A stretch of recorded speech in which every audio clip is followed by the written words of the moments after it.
The Virgin's Lover by Philippa Gregory. Read by Rupert Penry-Jones. All the bells in Norfolk were ringing for Elizabeth, pounding the peal into Amy's head, first the treble bell screaming out like a madwoman, and then the whole agonizing, jangling, downward sobbing till the great bell boomed a warning that the whole discordant carillon was about to shriek out again. She pulled the pillow over her head to shut out the sound, and yet it still went on, until the rooks abandoned their nests and went streaming into the skies like a banner of ill omen. Amy did not need to ask what the racket was for. She already knew. At last, in this autumn of 1558, poor sick Queen Mary had died, and Princess Elizabeth was the uncontested heir. Praise be!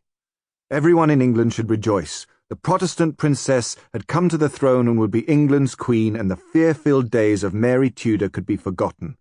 Everyone in England was celebrating. Everyone but Amy. The peals pounding Amy into wakefulness did not bring her to joy. Amy alone in all of England could not celebrate Elizabeth's leap to the throne. The chimes did not even sound on key. They sounded like the beat of jealousy, the scream of rage, the sobbing shout of a deserted woman. God strike her dead, she swore into her pillow as her head rang with the pound of Elizabeth's bells. God strike her down in her youth and her pride and her beauty. God blast her looks, thin her hair, rot her teeth, and let her die alone, deserted, like me. Amy had no word from her absent husband. She did not expect one.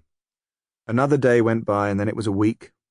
Amy guessed he would have ridden at breakneck pace to Hatfield Palace from London at the first news that Queen Mary was dead. He would have been the first, as he had planned, the very first, to kneel before the princess and tell her she was queen.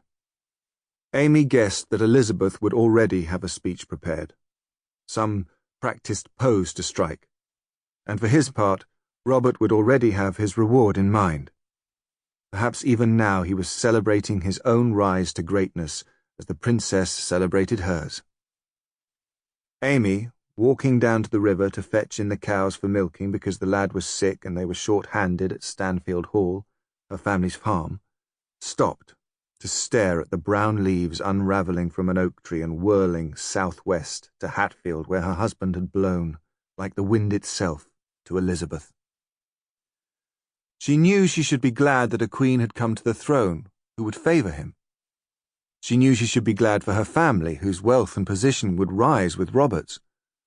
She knew she should be glad to be Lady Dudley once more, restored to her lands, given a place at court, perhaps even made a countess. But she was not.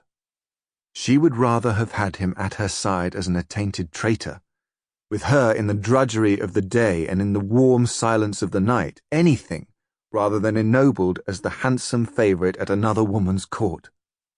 She knew from this that she was a jealous wife, and jealousy was a sin in the eyes of God. How could we end up like this? She whispered to the stormy sky, piling up a brooding castle of clouds over Norfolk. Since I love him so much, and since he loves me. Since there's no one for us but each other. How could he leave me to struggle here and dash off to her? How could it start so well, in such wealth and glory as it did, and end in hardship and loneliness, like this? Far away in Hatfield, it seemed as if all the bells in England were ringing for Elizabeth, pounding the peal into her head. First the treble bell screaming out like a madwoman, and then the whole agonizing, jangling, downward sobbing till the great bell boomed warning that the whole discordant carillon was about to shriek out again.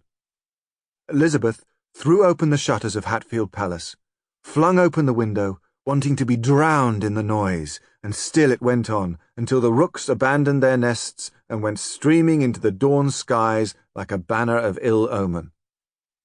Elizabeth laughed out loud at the racket which hammered out the news to the unresponsive grey skies. Poor sick Queen Mary was dead at last, and Princess Elizabeth was the uncontested heir. Sample complete. Ready to continue?